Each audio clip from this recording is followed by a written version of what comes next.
All right, welcome everybody back to Talking Shop, episode 5. We're lucky enough to join this week by two dietitians. And for me, fortunately, one of them is in Lloydminster, where my first summer hockey camp is supposed to start.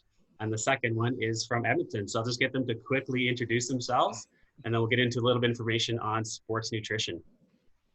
Hey everyone, my name is Heather Reed. I'm in Lloydminster. I've been a registered dietitian for over 10 years now. I love talking about hockey. I grew up in Turtleford, Saskatchewan, so hockey is kind of ingrained in me. My older brother played hockey, and I love all sports, and I've done lots of extra courses to learn more about it, and love the game, and I'm happy to be here and excited to talk a bit more about what we can do to help you guys out.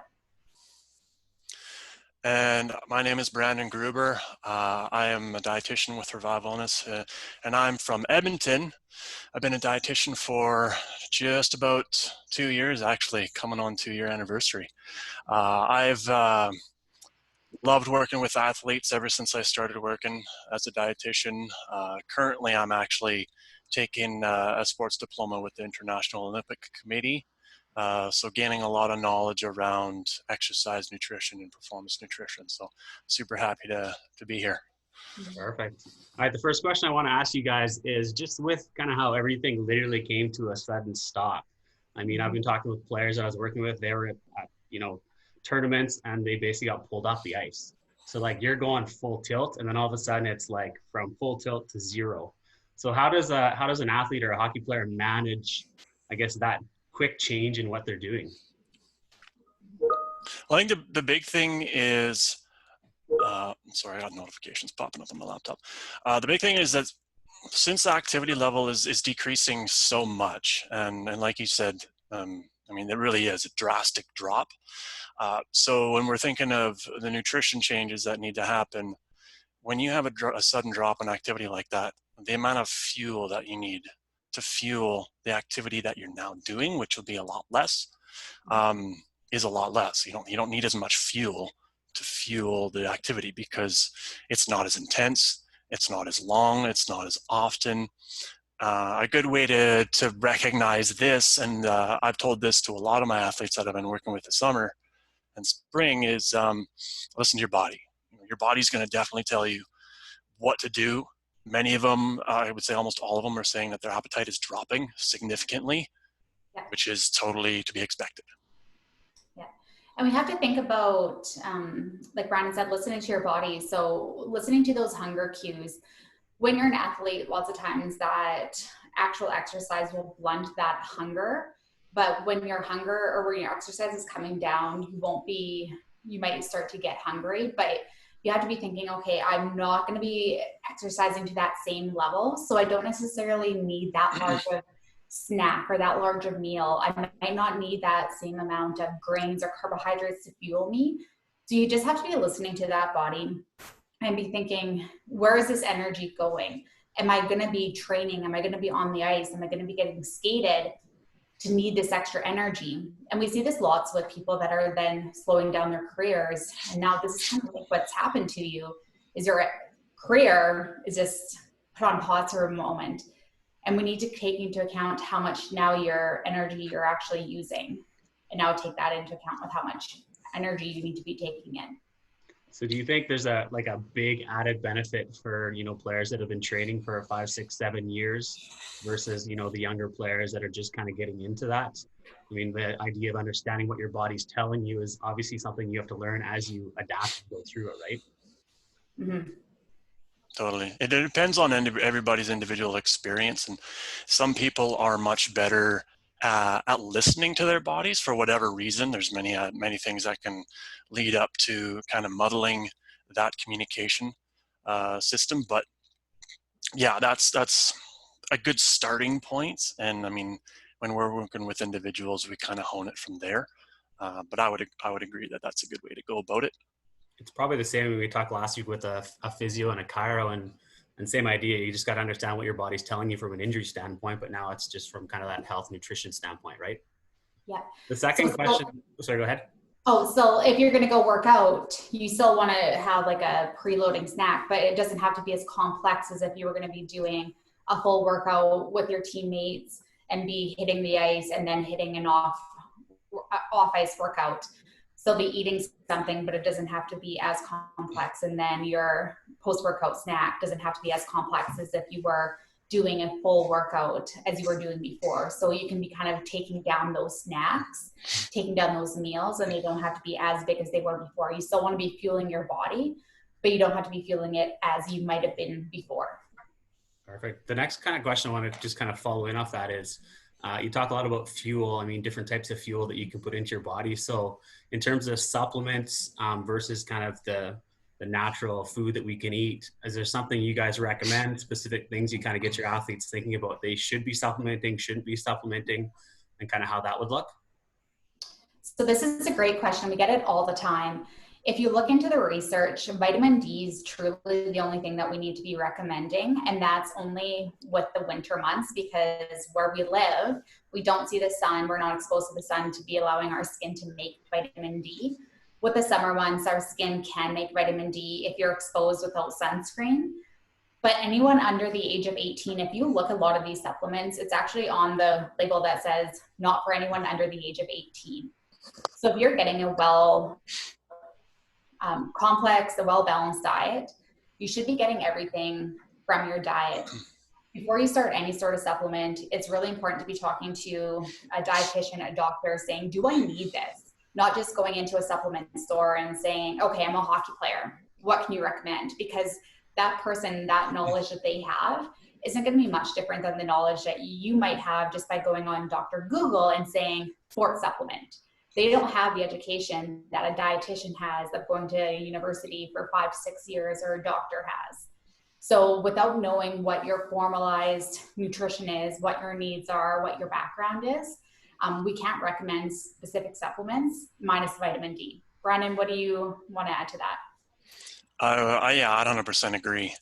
And I've looked at many articles that say even when kids are not trying, they're still meeting most of their nutrient needs, with some exceptions. If there's dietary restrictions, like if there's a kid that's a vegetarian or a vegan or something like that, then we take a look at what might be missing. But to come at it from that angle in general, I mean, you really don't need to set foot in the supplement store. Grocery store is where it's at for sure. Yes. I would argue though that, a lot of your listeners, it's going to happen anyway. Even if we tell them not to, it's still going to potentially happen. So there are things that you can look for on supplements that make sure that, hey, if you're going to be taking it against the recommendations that we would be giving you, then at least make sure that you're taking supplements at a high quality. It's been tested by a third party, not the manufacturer. And there's certain marks that you can look for on supplements. One is a check mark. That's called Informed Choice. And then there's another one, looks like a circle. It has the letters NSF in it. NSF, certified for sports. Those two marks that you can look for if you're going to anyway, just because, let's be real, some people still take them even though we say not to. But just making a good choice, right? While you're making that choice, if you're not following the recommendation. 100%. And then there is certain things like taking beetroot or having more spinach. There's more natural ways to try to get more of that supplement, that boost of energy that some of those supplements provide, nitric oxide. There are certain ways to do it, more of a holistic, run a food source way that you can look at it as well. And that's where someone like a dietitian could come in and provide that education and support as well. It's no different than anything else. Like, we're a right now society. We want it fast. We want it easy. So the supplement's the quick, easy way to do it, right? You don't have to think, you just go and do it. And that's probably part of it. Whether it's kids or parents that are making those choices, that's probably part of it as well, right? The challenge with that is, to your point about the parents, guardians that are making the decisions, is a lot of decisions are made off of like, hey, this worked for me, let's try this. Well, there's not a lot of research that is done on kids with any of these supplements, which is tricky, but we can't necessarily apply the information that we know for adults to kids, because kids' bodies are so much different. Their metabolism is so much different. They handle those types of things, isolated nutrients, a lot differently. And so not only is it like a safety thing, but it's also like we don't know what actually will work 100%. Yeah. So we also just like don't want you to waste your money too. Yeah. The other thing too, that kind of transitions into a question I was going to ask you guys later, but we will hop into that now, is with parents preparing meals for kids, how do you manage my player needs X, Y, and Z, mom and dad or the guardians are cooking? How do you kind of bridge that gap between those two worlds? Heather, you can take this one. Yeah, so communication, it's all about that communication. The kids need to be in the kitchen as well. It's not just the onus that has to be on the parent making it all. Kids should be in saying like the grocery list, not necessarily in the grocery store right now with the COVID, but giving the grocery list, saying what they like, what they don't like. If they love a meal, let the parents know. If they don't like a meal, also communicate that, because if they don't let them know and they continue to make that's just going to be that miscommunication, and have that kitchen be the battlefield. So communication is such a key thing. And then also sharing between the hockey family. So, oh, I had this recipe, I loved it. Tell a teammate, tell that friend.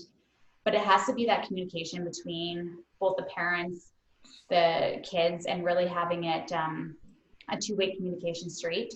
The parents bring the food to the table, and then the kids have to be in control of how much they're going to eat. And this goes from the toddler up to the teenager, the hockey player. So parents can't be saying, well, you can't leave the table till you eat this. I know that's an old mentality, but that gets into a really dicey situation.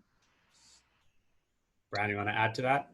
Yeah, I'd 100% agree. There's not too much more that I would add to that. It's really, I mean, I'm surprised at how many young athletes I talk to that, we're talking about preferences and what you like and what you don't like. And I'm just like, have you ever told your parents that? And then it's just silence. Like, well, that's a good first start. They can't read your minds. Yeah. They can also lower the stress a little bit on the parents. I mean, I don't have kids yet, but I mean, even when I was younger, if I wasn't telling my parents what I was enjoying and not enjoying, I mean, I'm totally leaving it up to them to kind of gauge off of body language and how much I was eating and all this stuff. It's a lot easier if we can put it to words. It just makes it that much easier for everybody around. Perfect. Communication's key in everything, right? Yeah. The next thing I just want to talk to you too, I see this and you guys probably see it. You see, I guess it's a U10 team now, not an Atom team, walk out of the rink and 80% of the kids have a Gatorade that grandma or grandpa picked up for them and handed over to them and said, here, you worked really hard. Enjoy this drink. It'll help replenish your fuel that you lost. I know there's a bit of topic about that. There's lots of stuff going on. If you guys want to share your thoughts on that. Yeah. Go ahead, Heather. Yeah, so really at that age, it's specifically water and food does the trick. Sometimes the Gatorade will ensure that they're drinking, because at that age, they're not necessarily liking the water per se, and the taste of Gatorade is making sure that they're getting the water in and the hydration. It's easy enough to make your own electrolyte drink. The Gatorade's good in making sure that they're getting the electrolytes in if they're if they're a sweater at that age. Yeah. But if it's anything under an hour of working out, of actual exercise, you don't have to worry about replacing glycogen, replacing those electrolytes. And at that age, we're not really going to see them sweating the entire time, really giving it their all. So water and just something like a banana and a yogurt is all they need at that time. You can use orange juice with a half teaspoon of salt in it and make your own Gatorade, or else using water with some raspberries in it or some different types of flavoring in it to get them to drink some water if they're just against drinking straight water as well. But Gatorade, is it going to be hurting them? Not necessarily hurting them, but is it a requirement? Definitely not. And it's all about the choice that you make that's going to potentially stick with you for years and years, and as you become adults and all this. It's super popular one. Media, like the mainstream media, athletes all like Gatorade. It's marketed really heavily, but it's often the more simple choice. Like Heather was saying, water, yogurt, fruit. It's not exciting, but at the end of the day, you're going to get to a similar place, potentially even beyond that, because the amount of nutrients that are in those choices, water, banana, apple, yogurt, all those, and much more diverse, and you're getting a lot more nutrient content than just basically what Gatorade would have, which is water, sugar, some salt, and maybe a couple other things. That's it. And more sugar. Yeah. Right. So one of the things that's important to do if you do have a child that is a bit more on the sweatier side is to do a sweat test. And Brian, I'm sure that you get your athletes to do that when they're probably a bit more on the advanced stage, but get them to weigh in before a practice or a game, get them to weigh after wearing the same clothing, and then see what that difference is. So for every pound lost is 2 cups of water. So then having to rehydrate after, and sometimes Gatorade is something that will get them to drink, but if you can get them to drink water, you're ahead of the game. So like Brandon said, with the yogurt, banana, you're also getting in some protein plus your carbohydrates. So that's a much more well-balanced snack plus your water than just having straight Gatorade. So chocolate milk, great. You always hear chocolate milk is a perfect recovery. You're getting fluid, you're getting protein, and you're getting some carbohydrates. You're covering all your bases there. I guess if you have kids that are requiring and say, I want Gatorade after, you just dilute it for them, right? You can kind of exactly. That's a great way of doing it as well. Yeah, that's actually that's one thing that I was going to say is you could easily dilute it. It's going to still make it taste good, and that is one thing that's in research has shown that anything that you can get to encourage somebody to drink, it might not necessarily be the thing that you're getting them to drink that's doing it. It's just that they're drinking more because it tastes better. Yeah. Simple. Perfect. Last question I have for you guys. If a young athlete will say, bantam midget age player comes into you, and they say like, I need the top 3 things that I need to think about from day one if I'm going to actually start to make these changes in my diet. What would those top 3 tips be? And hopefully they're not exactly the same, but hopefully there's some overlap. Yeah, I think one thing, even for kids now that are training in the off season and the activity levels lower now, especially because of the pandemic, but eating regularly is still very, very important. Not only to help make sure that while your fuel needs are less, that you're still fueling properly, and it also helps maintain that behavior pattern as well, so that later on, whenever we get to the point of being able to train in groups again, and your activity level shoots right up, you won't have to go changing a bunch of behaviors again and try and get back into it because you would have kind of already been still in that groove. Heather, you want to go tackle the next one? Yeah, so with eating regularly, eating breakfast, I have so many athletes that will skip breakfast. They'll have an early practice or an early game, so they just won't grab anything beforehand. Even if it's something small, eating breakfast is key. They'll rely on just having, well, hopefully not a coffee or an energy drink, but sometimes those do pop into it. That does not count. You need to have that breakfast to really start your day. So now I remember my mom telling me breakfast is the most important meal of the day. And now that I'm that parent, I'm turning around and sounding like a broken record, but it truly is, especially for those athletes. So it goes along with Brandon's, but that's one of my really top ones that I try to get across to my athletes. I'm going to add to your point, not necessarily making a different one, is that a big thing that can become a barrier for getting breakfast, and especially now, is the sleep schedule. You're waking up too late, going to bed too late. You're running out of time in between when you plan to work out and when you would like to have your meal. So if that's something that can get in the way of getting a breakfast in regularly, then that is a non-nutrition thing that indirectly affects nutrition.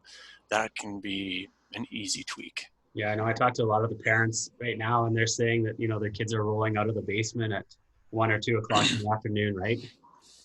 And they're living a 2 p.m. to 2 a.m. schedule instead of a 7 to 7 schedule. They've completely changed it, right? Yeah. So another one is hydration. So it's such an easy one to overlook. We always see water bottles around, but we need to really be making sure hydration is happening. So I ask them, like, when's the last time you looked at your pee color? And then I get a lot of giggles and I get a lot of like, did she actually say that? But I challenge them, what color is your urine? Take a look at it. We want it to be light. and it gets results. So being dehydrated will make you miss the puck. It will make you a worse player on the ice. So hydration is key. And not waiting until, you know, the half an hour before you exercise or during to hydrate. You know, if you're worried about it at that point, and that's the first time you start worrying about it, I would almost put a guarantee to that you're already dehydrated and you're playing catch up at the wrong time. You're playing catch up either right before or during, and it takes a lot of time to rehydrate and regain that performance that you're already going to be losing because of it. It's kind of like that idea of if you're thirsty, it's too late, right? Yeah. That concept, which I hear lots. Mm-hmm. And then another one is we see lots of players that get into the chicken and rice and broccoli and get into kind of the groove of, or oatmeal for breakfast, and get into a niche sort of eating routine. And they're like, well, my diet's perfect. I have this and this and this and this. We need to see variety. Variety is what actually gives us that micronutrient balance and gives you lots of different micronutrients to fuel your body and keep you less likely to get hurt, keep your immunity up. So you need variety in your diet. That's going to keep you away from supplements. That's going to keep you away from injury, keep your immunity up. So you need variety in your diet. And that's something that people miss out on because they think, well, I'm getting enough protein, I'm getting enough carbohydrates, I'm getting enough fat, but they forget about the micronutrients. So people always look at macronutrients without forgetting to look at micronutrients. That also kind of falls into that. It's just easy, right? They know if I have this much chicken, this much broccoli, this much rice, I don't have to think about it. And they've kind of made it, I guess, idiot proof, for lack of a better way of saying it, right? I don't have to think, it's simple. Exactly. But we need that variety. And that's why you need to get out of that comfort zone. And that's why parents and players need to work together to see, okay, what else can we try? So we do in my family, well, before COVID, we would go into a superstore and we'll say, okay, let's try something new. Let's look up a recipe and let's try it. It may be a hit, it may be a miss. We won't know till we try it. And then if we like it, let's put it into the routine. If we don't, kick back out. Right? Totally. It's it can be easy to think that we can pass up a variety. And a good way to think about it is like just sometimes tell people, hey, eat the rainbow, different colors, different nutrients. But it's easy to pass that up and just be like, well, I'm just taking like a multivitamin supplement and, you know, I'm good. Well, I definitely know the nutrients in food have a lot more synergistic effect, meaning that they work together a lot better when they're actually found in food, because our bodies have evolved over time to get nutrients from food. Therefore, it's going to be a lot better at obtaining them, and it's going to work a lot better as a package in doing so. So adding up to all the things that Heather already said, for sure. Perfect. All right, I think that pretty much covers the questions I had for you guys. But thanks again for hopping on, and stay safe. Hopefully I'll see you when I come out to Lloyd, if I get there. That'd be awesome. And I'll see you around. Okay. Thanks, guys. Thanks a lot, Brian. Awesome. Have a good day.